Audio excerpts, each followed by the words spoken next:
Hi, I'm Gerald Peplow. I taught elementary education for 20 years and I truly enjoyed it. Now, the thing I enjoyed the most was science. Back in 2005, my wife Becky, who was also a teacher, and I decided that we wanted to do a project together. The next day we brought this solar hybrid car kit. It has a fuel cell in it. It's really, really cool. The car uses solar panels to run a small motor. However, it also uses sunlight to make fuel from water using electrolysis. Now, electrolysis is a process where electricity is used to break water into hydrogen and oxygen. Now, we created a video for our students, and this is it.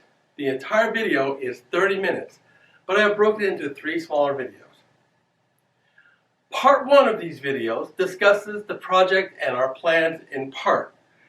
We are going to talk about circuits and electricity. We're also going to talk about the car and its basic parts.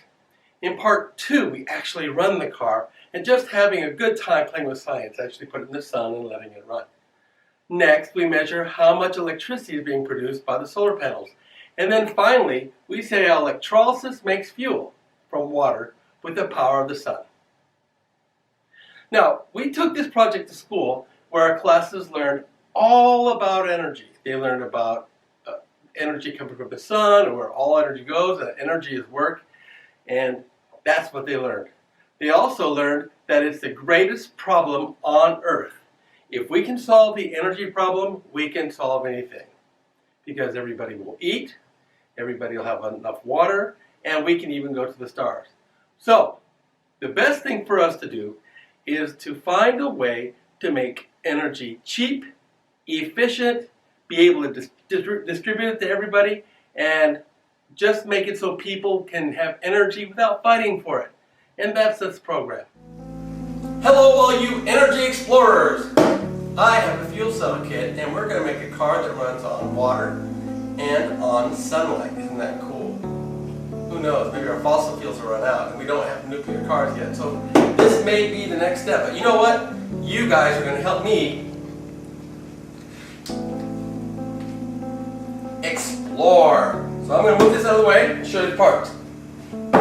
First of all, just off the top of my head, these are assorted parts we'll use during experiments. They're no big deal, but there's a lot of little teeny parts. Okay? Cool. Alright. So, now, before we start, we have this multimeter. This multimeter helps us to check the electricity running through a circuit.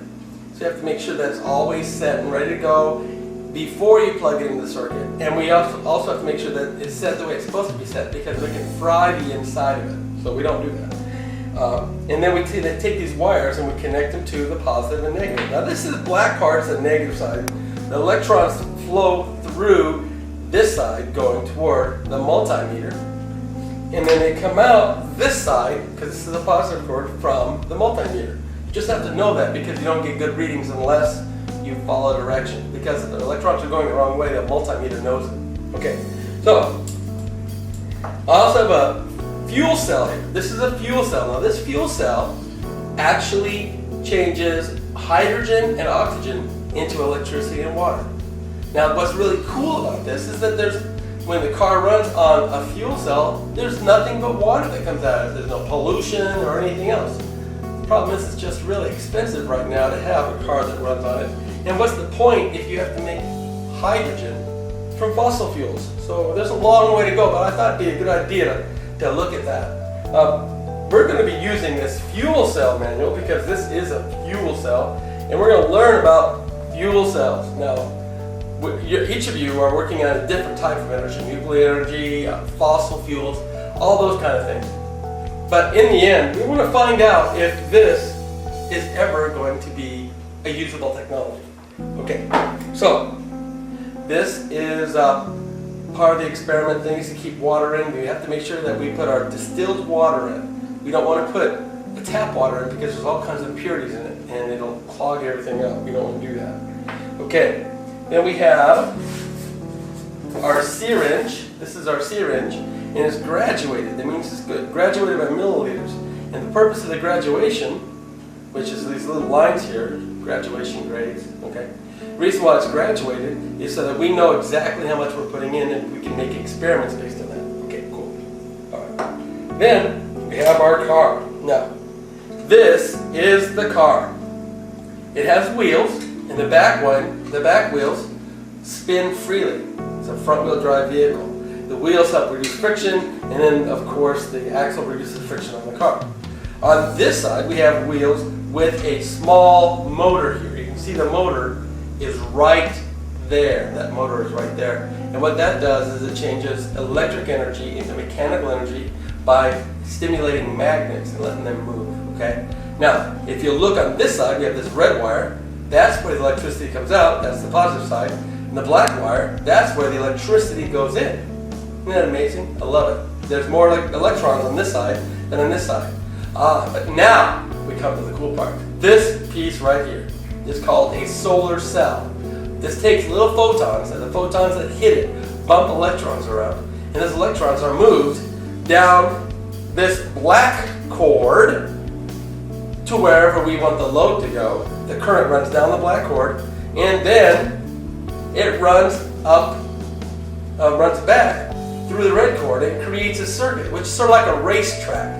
Electrons want to travel in a racetrack kind of situation here. So what we're going to do is we're going to go through and make some experiments, do some neat things with this to see if we can understand energy a little bit more.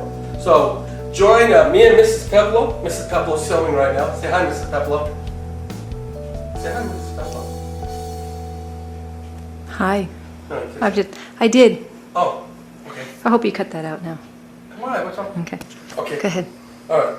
So, there's something else cool about this. There's a little container here, and this little container holds the fuel for the car, and the fuel for the car is probably going to be hydrogen.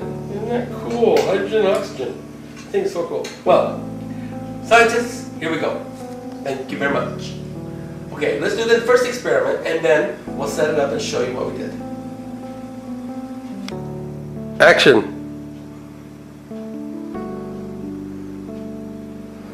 Okay, now we're going to do experiment number 1, and this is getting our solar car ready to go.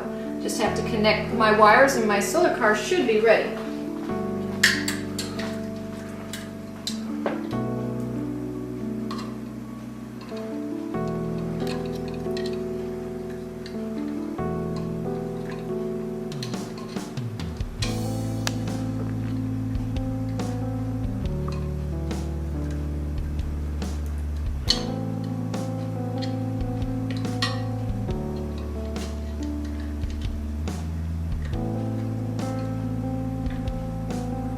I got it. Should we go try it? Can we see?